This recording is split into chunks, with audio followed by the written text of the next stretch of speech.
काही दिवसापासून आपल्या डिस्ट्रिक्टमध्ये जवळपास 91 पेट्रोल पंप आहेत आणि खूप सारे पेट्रोल पंपावर खूप गर्दी होत आहेत. लोक त्यांचे वाहन किंवा ड्रम किंवा बॅरल हे सगळं घेऊन पेट्रोल पंपकडे जात आहेत.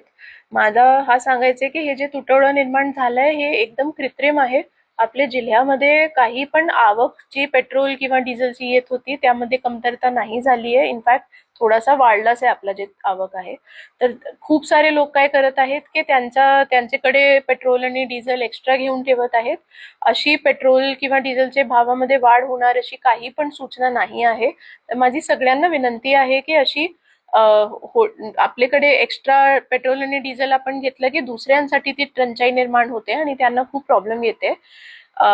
थोडासा जे आवकचे इश्यूज होते, आपली आज सकाळी ऑइल मार्केटिंग कंपनी सोबत आमचे सेल्स ऑफिसर सोबत बैठक झाली आहे. जिथे जिथे सप्लायचे इश्यूज आहेत एक दोन कंपनीमध्ये त्याला पण आम्ही स्ट्रीमलाईन करत आहोत. काल एक ऑर्डर पास केलाय ज्यामध्ये पेट्रोल आता लूज बॉटलमध्ये किंवा ड्रम मध्ये आजपासून अलाउड नाही आहे. हे ऑर्डर्स आज आम्ही पेट्रोल पंपाकडे त्याची अंमलबजावणीसाठी पण पाठवत आहोत.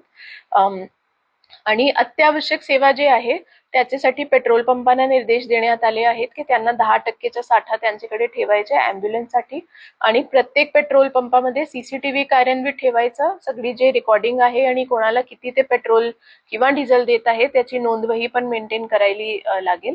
सगळे लोकांना माझी विनंती आहे की आपण असंच जर होर्डिंग आपली झाली किंवा कृत्रिम टंचाई निर्माण झाली तर प्रशासनाला पण कठोर निर्णय यापुढे घ्यायला लागेल. तर माझी विनंती आहे की जितका आपल्याला गरज आहे एक दिवसात पेट्रोल किंवा डिझेलची किंवा आपल्या कामांसाठी तितकाच पेट्रोल आणि डिझेल आपण घ्यावा आणि दुसऱ्यांसाठी ही टंचाई निर्माण झाली की दुसऱ्यांना खूप प्रॉब्लेम येईल आणि डिस्ट्रिक्टमध्ये खूप एक पॅनिकचा निर्माण होतोय. तर त्यामुळे ही सगळ्यांची मला वाटते पर्सनल रिस्पॉन्सिबिलिटी पण आहे की एक सामाजिक जर आपला कॉमन काहीतरी प्रॉब्लेम निर्माण झाली आहे तर त्यामध्ये एक सामाजिक जी आपली जबाबदारी आहे ती आपल्याला पाळली पाहिजे.